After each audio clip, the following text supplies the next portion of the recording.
watch the Sun game last night? I did. Aces. What did you think? I think the Sun play extremely hard, and with some of the pieces that they've added, it's just going to be a different look than what we saw the last time we played them.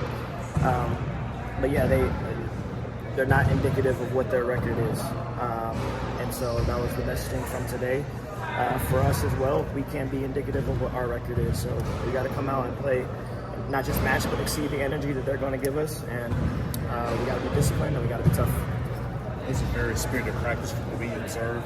Were there any sort of specific points of emphasis for you guys today? Just our energy and our focus, our commitment. I think that there's effort that needs to be put into doing the little things consistently, and that's what it was. So we still got 14 games left in this season, and for us, we're continuing to play, continuing to build on the future and for now. And so it's not a time to give up. It's not a time to slow down. We got to put our foot on the gas, continue to stay as connected as possible. But most importantly, we just we need to play strong. We need to play tough moving down to this last stretch. Specific, you guys think the team can accomplish the rest of the way? Yeah, the goal is still to win games, and so we, I think that we're in a position where we want to still be able to play our best basketball moving forward and end this season, the last part of the season on a good stretch. And so there's always something to play for. I think that's the other message, is that there's a professionalism aspect, there's an aspect of pride and respect, and it's our job to go out and compete every single day as hard as we can. And so I think what you saw today in practice was a locked-in squad moving forward and trying to handle business against Connecticut. We saw in these couple of games, especially the last game with Camilla, that she didn't get maybe all the calls that she could have. How are you kind of encouraging the team to stay locked in even when they're not getting the whistles that perhaps they deserve? Yeah, I think it's part of staying, being able to control what you can control, and you can't always control the officials. It is unfortunate that some of the numbers don't play out into Camilla's favor or to our favor when you correlate the rim attempts to the free throw attempts. But again, that part is out of our control. We can control our effort, we can control our energy, and we just got to stay locked in and present in those moments and not allow that to take us out of what we're supposed to do the rest of the game. So. You seem like the stuff you said about the Doors was to bring in a lot of veterans that can help create a positive environment, professional environment. And is that still holding true with even with the playoffs slipping away? Yeah, I think so. I think that you can tell from the energy that the players approach each day with, and I know sometimes that's not always seen from the outside. You have to be around day to day to understand what the vibe is around here. And for those that are here, they are here because they want to be here and because we want them here. And so I think it's been positivity going around. There's still an upbeat type of vibe to them, and it's not to say that we're complacent or happy with where we are from a standing standpoint, but it's to say that there's genuine joy in being around each other for those that are here. And so we stay holding on to that and allowing that to kind of carry us on into the court. And now that's got to translate into what we do from a basketball standpoint and let that connectivity off the court translate on the court.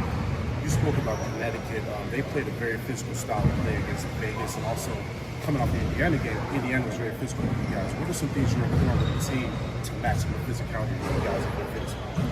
Yeah, I think physicality is huge. It's been a huge point of emphasis all year long, and at times we've been able to initiate it, and at times we've been on the receiving end of it. And for us, we understand that the games that we've been in or have won have been games where we've kind of initiated that point of emphasis and that point of focus. And so for us, we want to be able to throw the first punch against Connecticut, but then we also want to have the mindset that we got to keep swinging, and we can't, when we can't shy away from when they throw their punches as well. We got to continue to fight back, and so I think that's the mindset moving forward. Coach, in the last game, Rachel talked about just not leaving each other out on the island and help defense. Have you kind of worked on that? Because there's a lot of players in Connecticut that can also kind of take you off the dribble really quickly without helping. Yeah, I think when Rachel was saying that, it was we talk about not leaving people on the island on both ends of the floor. So when someone's getting pressured, we don't want to just be stagnant, but we want to create open windows, whether that's screening or whether that's finding open windows, getting open off the ball, or what have you. Like, we don't want to leave anyone on an island offensively either. Defensively, we got to be in our gaps. We got to be attentive to our rotations. We all got to do a great job on the boards. And so it's a collective effort on both sides of the ball. What is Angel's status right now? Still day to day. After the Indiana game, you were saying how you thought Camila did a pretty good job in the high post. Do you still see that as kind of like an area of the court where she can like grow into that more and maybe like be more effective over time? Yes, because our bigs are such great facilitators, and that's an area of operation for her where she's got space to drive it if she feels pressured. She's got space to shoot it if she wants, and then she's got space to facilitate. And so, yeah, I think whether it's from the low post or the high post areas, those are areas where she can be efficient from, as well as our other bigs as well. And so I think that you've seen opportunities from Camila, from Elizabeth, and from Angel throughout this year where they've been able to be dynamic from that high post area. And so, we'll continue to find different positions for them to be in from that spot that allow them to, showcase their strengths, but also to highlight the strengths of our perimeter players as well, whether that's shooting the ball or whether that's cutting to the rim. But do you think Camila likes the high post? I think Camila likes having the ball. And so whether that's from the high post or the low post area, we got to find different ways to get it to it. It just can't be in a stagnant type of situation to where there's no movement around her. That's been the point of focus. How's Ariel progressing? I know we've kind of seen her in the minutes restriction. How's she feeling? Because I know the last time you mentioned she was a little sore. So Yeah. kind of where do you see it there? Yeah, it's gradual. I think she's feeling better as the days go on. Usually the day after is when she feels the most sore, but come shoot around in game day, she's feeling more back to normal. So it's not anything that we're concerned about. I think it's just normal for where she's at, recovering from her injury. But I think she's moving well when she's out there. It's just about getting her game conditioning back up. But from an injury standpoint, I think she's feeling pretty good. This is your first year as a head coach.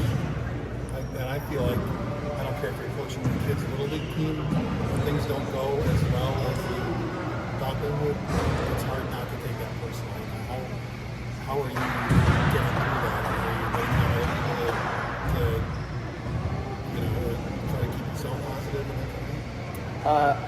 Yes, and I lean on my faith first and foremost. But for me, I got a team full of players and a staff full of hard workers that are dependent on me. So if they see me down in these moments, then it doesn't really set a good precedent being the leader of this team and of this organization. So for me, it's not. I don't just approach this with a job. I have a responsibility, and my responsibility is to continue to stand strong in who I am and who I can be for this team. And who this team needs me to be. And so the consistency and who I show up to be every day, I hope translates to our players, and they understand which coach they're getting every day and how much I believe in them, despite what our record is. And again, there's a bigger picture in mind for us. And so I'm always going to be true to me, for better or for worse. And that's kind of what it is. Thank you, Coach. Thanks, Coach. Appreciate you. Hey, Connor,